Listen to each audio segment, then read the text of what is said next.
Good morning students. आज मैं आपको पाठ 4 शब्द विचार समझाने जा रही हूँ। बच्चों, आपने पिछले अध्यायों में जाना कि मनुष्य को अपने मन के भाव अथवा विचार प्रकट करने के लिए भाषा की आवश्यकता होती है। भाषा वाक्यों के मेल से बनती है और वाक्य शब्दों के मेल से बनते हैं। शब्द कैसे बनते हैं जानते हैं? त, उ, म, अ इन वर्णों को मिलाकर शब्द बना तुम। क, औ, न, अ इन वर्णों को मिलाकर शब्द बना कौन। ह, ओ इन दो वर्णों को मिलाकर शब्द बना हो और इनसे वाक्य बना तुम कौन हो। तो वर्णों को मिलाने से बनते हैं शब्द और शब्दों को मिलाने से बनते हैं वाक्य। इसी प्रकार ब, आ, द, अ, ल, अ इन वर्णों को आपस में मिलाने से शब्द बनता है बादल। छ, आ इन दो वर्णों को मिलाने से शब्द बना छा। ग, अ, ए इन वर्णों को मिलाने से शब्द बना गै। और अगर हम तीनों शब्दों को एक साथ लिखते हैं तो वाक्य बना बादल छा गए। उपर्युक्त पहले तथा दूसरे वाक्य में 3-3 शब्द हैं। ये शब्द बहुत से ध्वनियों के मेल से बने हैं। बोलते समय हमारे मुख से कुछ ध्वनियाँ निकलती हैं जिनके मेल से शब्द बनते हैं। इस प्रकार एक या एक से अधिक वर्णों से बने सार्थक ध्वनि समूह को शब्द कहते हैं। सार्थक ध्वनि समूह अर्थात ऐसे ध्वनियों का समूह जिनका कोई अर्थ हो। जिस प्रकार हमारे जीवन के लिए वायु आवश्यक है, उसी प्रकार भाषा के लिए शब्द आवश्यक हैं। शब्दों के बिना भाषा का अस्तित्व नहीं है। जब शब्दों का प्रयोग वाक्यों में किया जाता है तब वे पद कहलाते हैं। यानी जब हम शब्दों को स्वतंत्र रूप से लिखते हैं तब वे शब्द रहते हैं, पर जब उन्हीं शब्दों का हम वाक्य में प्रयोग करते हैं तब उन्हें पद कहा जाता है। शब्दों का वर्गीकरण।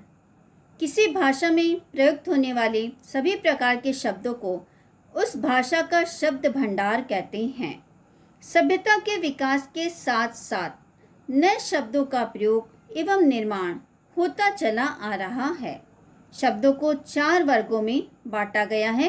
पहला, स्रोत या उत्पत्ति के आधार पर। दूसरा, रचना के आधार पर। तीसरा, प्रयोग के आधार पर। चौथा, अर्थ के आधार पर।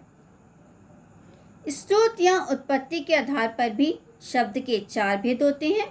पहला तत्सम, दूसरा तद्भव, तीसरा देशज और चौथा विदेशी। जानते हैं तत्सम शब्द किसे कहते हैं? तत् का अर्थ होता है उसके और सम का अर्थ होता है समान।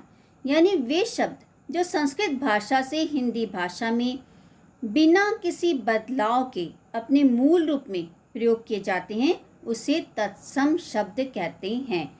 मूल रूप में कहने का अर्थ यह है कि जिस प्रकार वे संस्कृत भाषा में प्रयुक्त किए जाते हैं उसी प्रकार वे हिंदी भाषा में भी प्रयुक्त किए जाते हैं। जैसे जीवा, क्षेत्र, कार्य, अग्नि आदि। दुग्ध तत्सम शब्द है। इसका तद्भव रूप होगा दूध और इससे बनने वाला एक वाक्य है दिल्ली दुग्ध योजना। इसी प्रकार कर्ण भी तत्सम शब्द है और इसका तद्भव रूप होगा कान। इससे बनने वाला एक वाक्य है संगीत कर्णप्रिय है अर्थात संगीत हमारे कानों को प्रिय लगता है।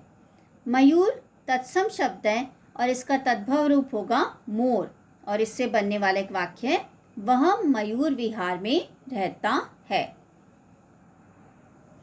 तद्भव शब्द।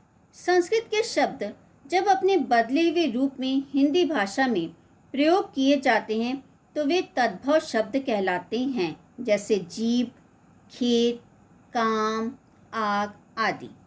मयूर का तद्भव रूप मोर हो गया। दुग्ध का तद्भव रूप दूध हो गया। क्षेत्र का तद्भव रूप खेत हो गया और कर्ण का तद्भव रूप कान हो गया। अग्नि का तद्भव रूप आग हो गया। कुछ तत्सम और तद्भव शब्दों के बारे में जानते हैं। अंधकार तत्सम शब्द है और उसका तद्भव रूप होगा अंधेरा। दुर्बल का तद्भव रूप होगा दुबला। अक्षय का तद्भव रूप होगा आँख। गृह का तद्भव रूप होगा घर।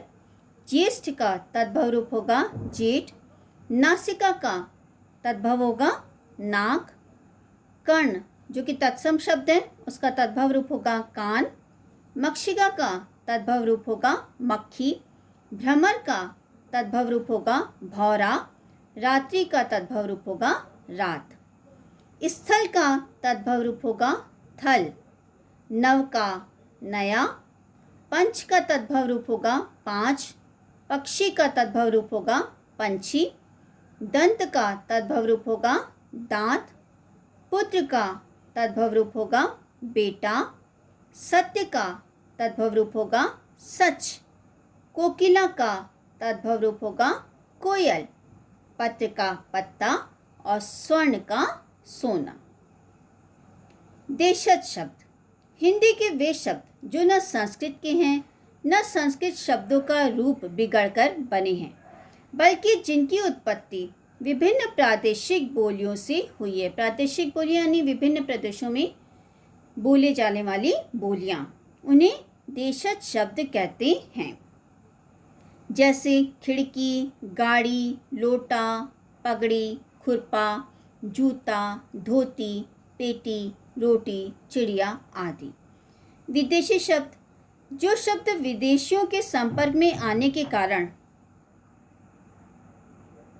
विदेशी भाषाओं से हिंदी में आए हैं, उसे विदेशी शब्द कहते हैं। आजकल हिंदी भाषा में अनेक विदेशी शब्दों का प्रयोग किया जाता है। हिंदी में अंग्रेजी, तुर्की, अरबी, फारसी और पुर्तगाली इत्यादि भाषाओं से अनेक शब्द आए हैं।